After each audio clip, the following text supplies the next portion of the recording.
I think it was Dostoevsky who said, "All men lead lives of quiet desperation." All men lead lives of quiet desperation. There's such a tragic comedy to the human situation. It's heartbreaking, friends.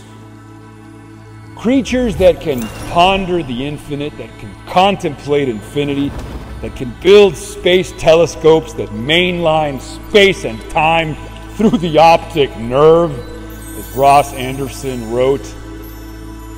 Creatures that are privy to a beatific vision, creatures that can tune in to the music of the spheres, creatures who have mapped the unreasonable effectiveness of mathematics, creatures of Shakespeare, creatures who have seen the world in a grain of sand and heaven in a wild flower, who have held infinity in the palms of our hands and eternity in an hour.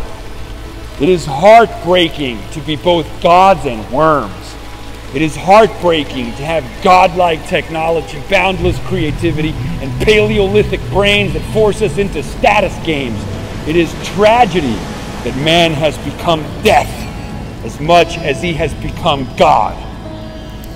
We are in this incredibly tragicomic existential intersection, somewhere between rapture, music, and song, and mechanized cognition, totalitarian surveillance states, and nuclear warfare. All I want is for us to free the brave, reckless gods that live inside of us, to get in tune, to get on time, to leave Chronos and enter Kairos, to listen to the music of the spheres. The curtain parts, you see, and what has never been seen shall be devoured by the eyes.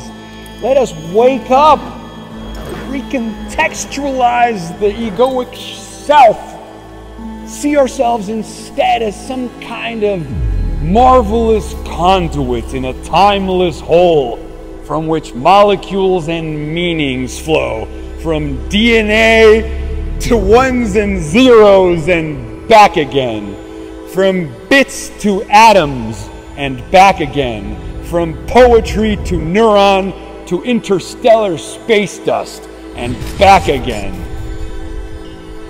Friends, I just want us to wake up to our common ecstasy. I want us to live into our potential. When luminous minds like Carl Sagan said, "We are a way for the cosmos to know itself," that was no metaphor, friends. It was somewhere between our poetry and the unreasonable effectiveness of our mathematics, that we could know things empirically, but also mythopoetically, that we could sing the songs that orchestrate the universe, that there is more to us than we think nature allows. From atom to archetype, from it to bit, something more primary and fundamental can be tapped into, can be felt and known. We stand at a real fork in the road, friends. Which path shall we choose?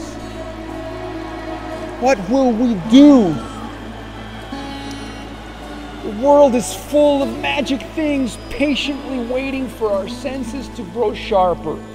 And the world is also made of words, and if you know the words the world is made of, you can make of it whatever you wish, as McKenna said. We are the coral reef-like animal, the extruder of technological material. We take in matter of low organization, put it through the filters of the mind, and extrude space shuttles and iPhones, friends. Music makers and the dreamers of dreams, right? Here we are, friends. Let us wake up. Let us show up. Let us dance like no one's watching. Because the only people for me are the mad ones. Mad to live, mad to talk, mad to be saved, desirous of everything at the same time. We shall never yawn or say a commonplace thing But burn, burn, burn like yellow Roman spiders, candles exploding like spiders across the stars. Amen, friends. Amen.